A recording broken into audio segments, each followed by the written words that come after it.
Hello there, it's Studio Drew. It's been a while since I've done a video, and I have some time this morning. Probably not as much time as I need, but I wanted to try this light box that I've been using for my photos to see if it would provide a good vantage point in proper lighting to show you how to make something. So this year, my Christmas ornament that I am giving away to my clients sort of as a Christmas card,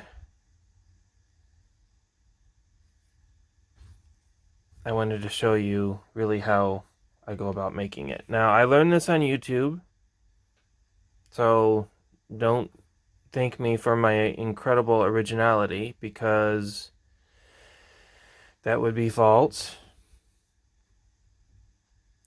Last year I gave away a couple of different varieties, and not all my clients got them. I think that I started late in the season, but let's get started. This is what we're starting with. A 5-inch hexagon. Now you can use a 6-inch, 7-inch. The larger your hexagon, the larger the finished ornament is going to be. I learned from last year that the larger the ornament, the harder it would be for even my own Christmas tree. I couldn't only display it in certain areas of the tree. So you can make multiple sizes if you wish. But now this fabric is sturdy, so I did not reinforce it with a lightweight interfacing. I think because of the weight of the fabric and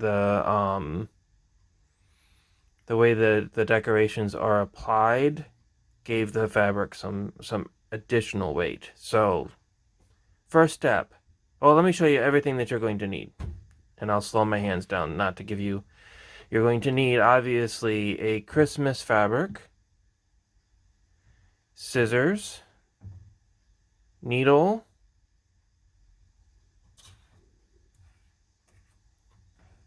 however size. Now, I did learn that with my clunky fingers, a bigger needle helps, but with the more ornate your decorations or buttons, the smaller the needle you may need. It's not focusing. There. So this is a button of sorts that I got at Joann Fabrics. They came in white and silver, but since the foil on the fabric was silver, I thought that the silver snowflake would catch the light on the Christmas tree, or however you decide to decorate. Alright, so you need to mark on the back of this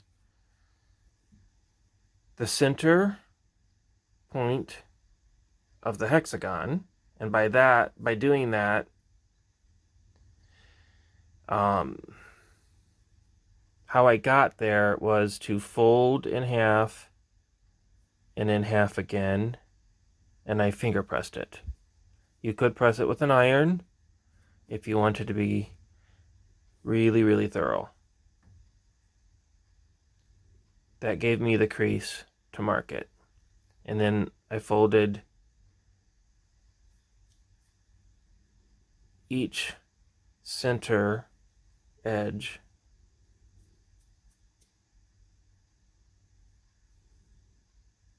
and marked it. So go ahead and get your needle threaded. I'm using button thread, but you can use regular cotton or polyester thread. The button thread is just a thicker weight.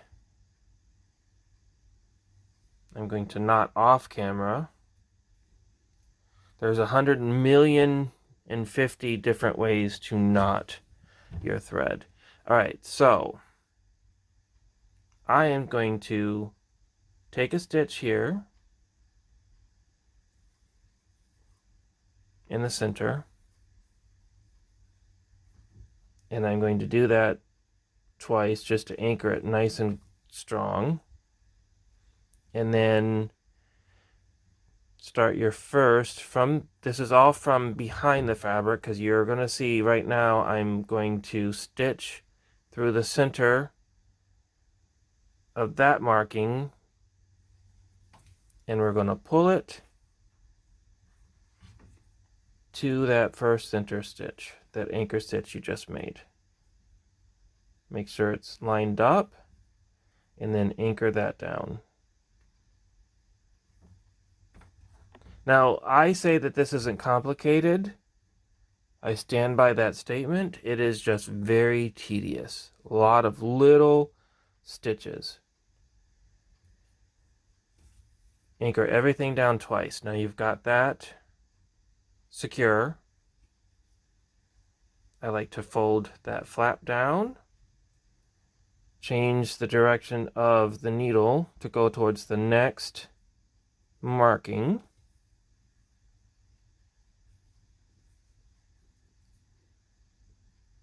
Which is there.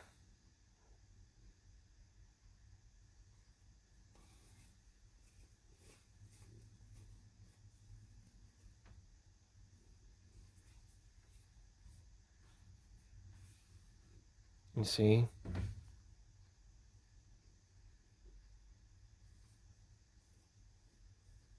And of course you want it also, just like the first one, to anchor at the very center that you marked in the very beginning.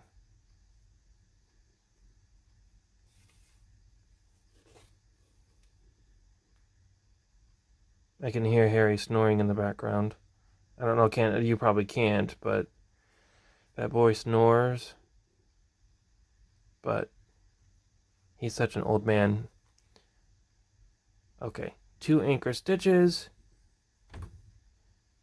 Fold the flap down so that you can find your center marking.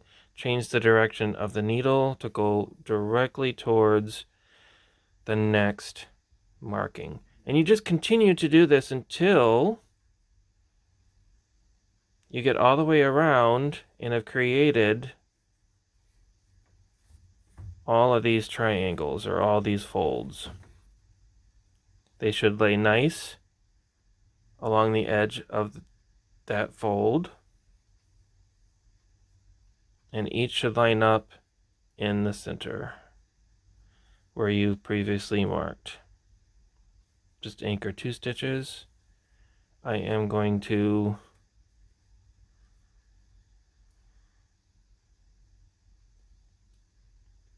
I'm afraid to pause the video,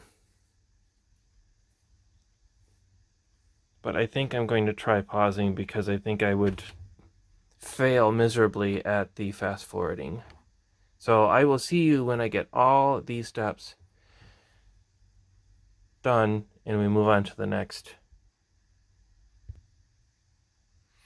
And we are back. I'm going to rest my needle down. And as you can see, we have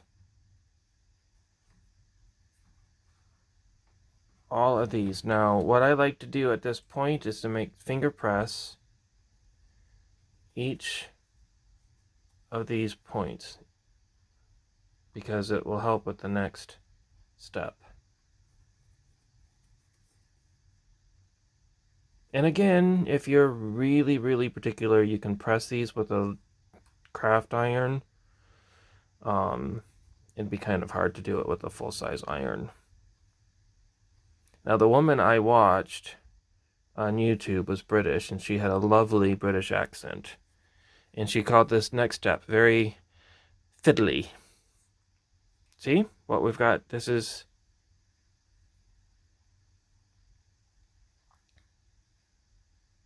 Now, we're almost done, believe it or not. And I will mention, too, how to handle the back, because I am not patient to make the back nice and neat, but we'll get to that when we're done. All right, so finicky part. You can pin all of these but one out of the way if you'd like. You need to start. You've got this little area here. We're going to start, put your thumb in there. Grab this point and pull it out. It seems like it's not focusing on me. Making me dizzy. Put your thumb in and take your finger, and you should get sort of a long, elongated diamond shape until you have that into a point. And you grab that point and match it down to the center point. It should become a diamond.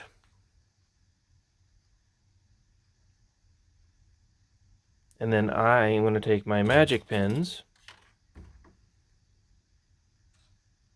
and pin it. Oh, that must have been from the puppet. It's got residue on the...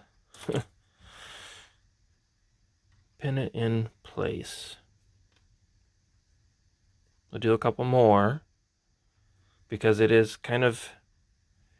This is the tedious part. It's not hard. I mean, it's just little hand stitches and folding.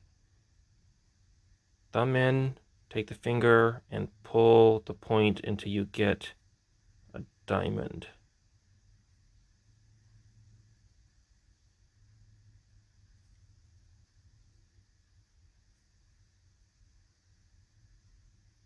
And there's a point. That point right there is important. Hold on to that. Keep your thumb there. And bring it down to the center. Perfect diamond. Pin it in place.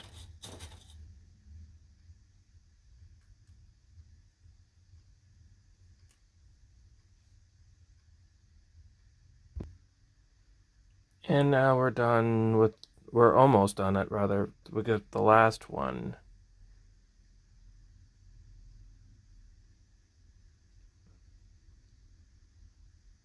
Make sure we get that fine point. Hold the thumb there until you secure it. There we go. Well, we don't want that. We want to get rid of that pin. I love these straight pins. They're called magic pins. I warn you. They are super fine and super sharp and will injure you. But I love them because they are so fine and sharp. All right, so there we go. We've got all 6 of them folded and secure. Next step is slightly less tedious because you just have to stitch them down. I'm going to do 2 to 3 stitches in each point all the way around, removing the pins as I go.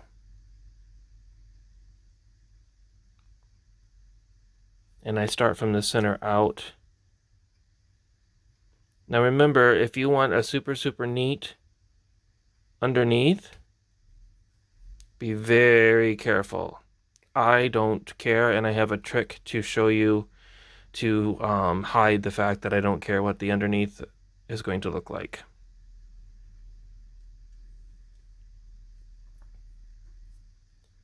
Start at the corner. Don't catch the pins with your thread because I do that constantly.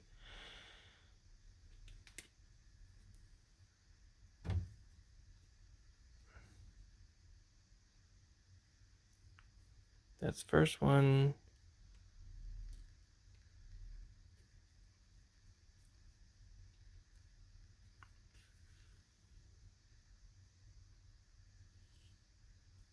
I'm using red thread on red fabric, so I realized that this wasn't very well thought out as a tutorial. I just wanted to do something different rather than I have 60 of these to make for a client who's placed a special order, and then I want at least one client to have one if they so choose. So it's roughly about 120 ornaments I want to have done before decorating for Christmas. So, and you just want to make sure that you grab every little edge of that point so that it doesn't come up. And there will be a button here to sort of further secure it. But I'm going to continue doing this. I'll do one more on camera. Grab this corner. And grabbed another pin. All right, let's just remove it and then put it back in. There we go. All right.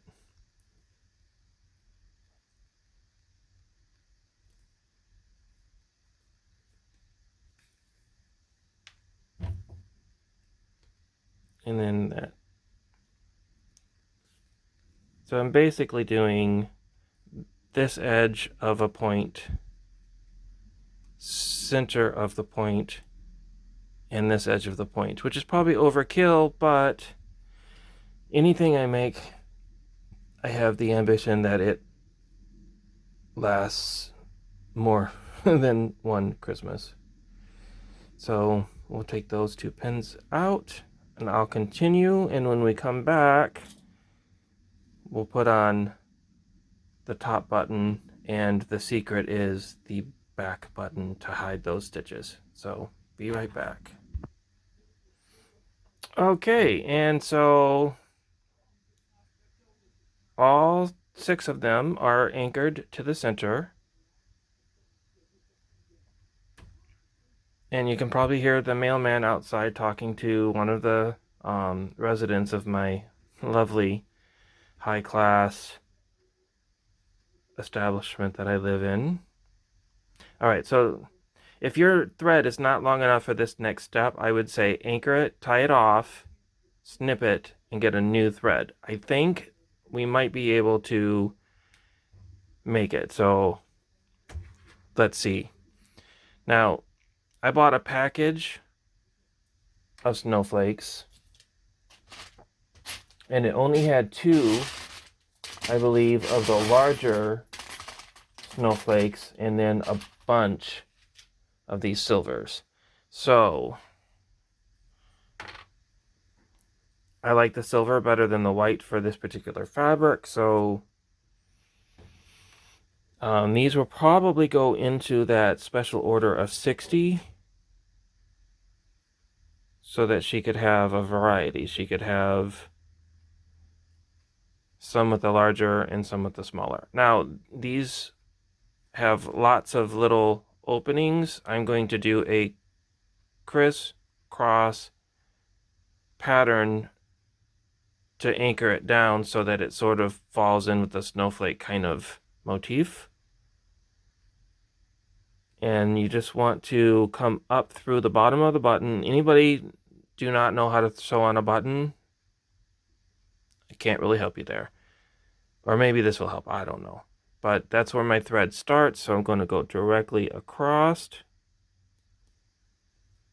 underneath, and then back up again.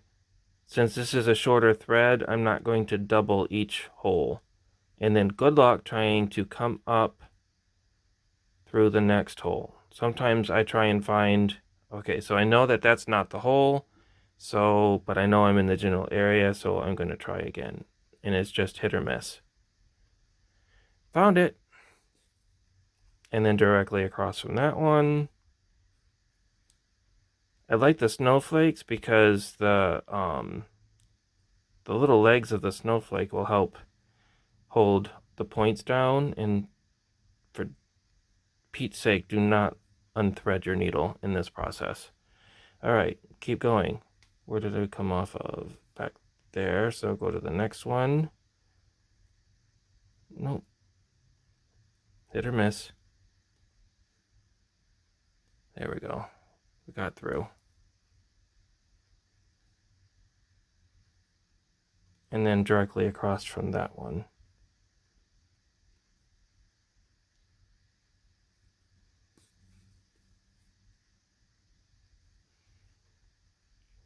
And yeah, I think that's it. I think that's pretty good. Now, for the trick. To hide the messiness on the back, before you tie off your thread, take a separate little button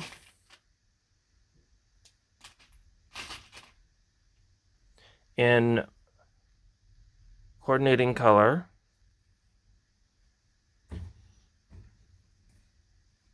and you do this however way you want. You can even glue. You could tie off your thread and glue the button down, but I am going to come up through the bottom and then in through the first hole and then down through the second hole, and then I'm going to just thread the needle through the mess, not through the top and then back down. I'm just going to thread it through the mess we're covering.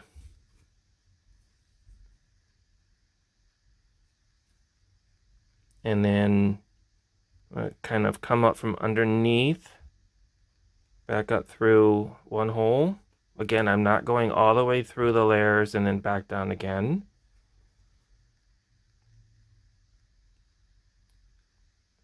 Over to the second hole, and then again just through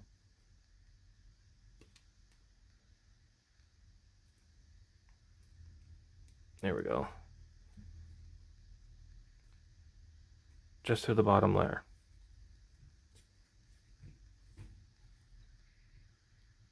Nice and secure little button, and it's hiding all of the messy stitches. Now just tie that off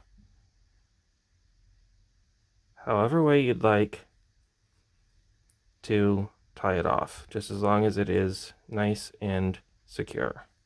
I don't know what happened there.